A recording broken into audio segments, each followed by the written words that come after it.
প্রথমে শেখানো হলো 18 এর আগে বিয়ে করতে নেই। নানান রকম শারীরিক জটিলতা সৃষ্টি হয়, স্বামীর সাথে বোঝাপড়া ভালো হয় না। তবে 18-র আগে বয়ফ্রেন্ডের সাথে স্কুল পালিয়ে, কলেজ ড্রেসে, পার্কের বেঞ্চে বাদাম, ঝালমুড়ি, নিষ্পাপ প্রেমের সমস্যা নেই। 18 পার হলে বলা হলো গ্র্যাজুয়েশন কমপ্লিট করো, তা না হলে তো ইন্টারমিডিয়েট পাশ হয়ে থাকলে। গ্র্যাজুয়েশন পাশের পর বিয়ে করতে চাইলে বলা হলো আগে মাস্টার্স, তারপরে বিয়ে। মাস্টার্সও শেষ হলো, এখনই তো বিয়ের সময়, ছেলে টেলে খোঁজো হোক। না, এখন জব খোঁজার সময়, আগে জব খোঁজো, তারপরে বিয়ে। জবও হয়ে গেল, তাহলে নিশ্চয়ই এখন বিয়ে? না, এখনই না, কারণ স্যালারি এতই অল্প যে পাত্রের স্যালারির সামনে মান ইজ্জত বলে কিছুই থাকে না। তাহলে বিয়ে কবে? স্যালারি আরো বাড়ার পরে। অফিসে খুব ভালো পারফর্ম করে ডাবল প্রমোশনে স্যালারিও প্রায় ডাবল বেড়ে গিয়েছে। এখনই তাহলে বিয়ের সময়? ইয়াস, রাইট হেয়ার, রাইট নাও, এখনই। এবার ছেলে খোঁজা।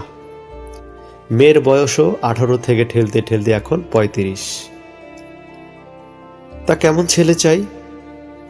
প্রতিষ্ঠিত, সুদর্শন, নিজের বাড়ি ঢাকা বা অন্য কোনো বড় শহরে। আর 2018 না হলেও 2015-16 মডেলের একটা এলিয়ন অথবা প্রিমিও থাকলেই চলবে। এখন আবার পাত্র পছন্দ হয় না, কারণ এই শর্ত মেলাতে গেলে যেসব বয়সে ছেলে পাওয়া যাচ্ছে তারা প্রায় 40-এর কাছাকাছি। এদের মধ্যে আবার অনেকের আগের বউয়ের সাথে ছাড়াছাড়ি হয়ে গিয়েছে, অনেকে আবার মদ সহ অন্যান্য ছাইপাশের অভ্যাসও আছে। এসব মেনে নিয়ে কি আরেকজনের ঘরে বউ হয়ে যাওয়া যাবে? আর যেসব কম বয়সী ছেলে পাওয়া যাচ্ছে তারা তো প্রতিষ্ঠিত নয়। হাজবেন্ডের স্যালারি তার ওয়াইফের স্যালারির অর্ধেকেরও কম। এটা তো এই যুগের আধুনিক নারী কিছুতেই মেনে নেওয়া যায় না। No way, come on guys. 18-র তরুণী আজ 35-এর মহিলা। আচ্ছা, তখন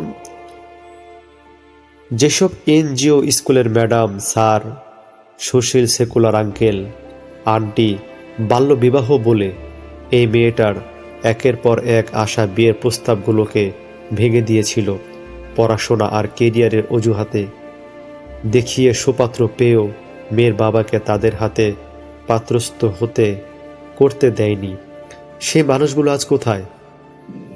কেউ বলবেন না যেন তারা সবাই মারা গিয়েছে। তারা বেঁচে আছে।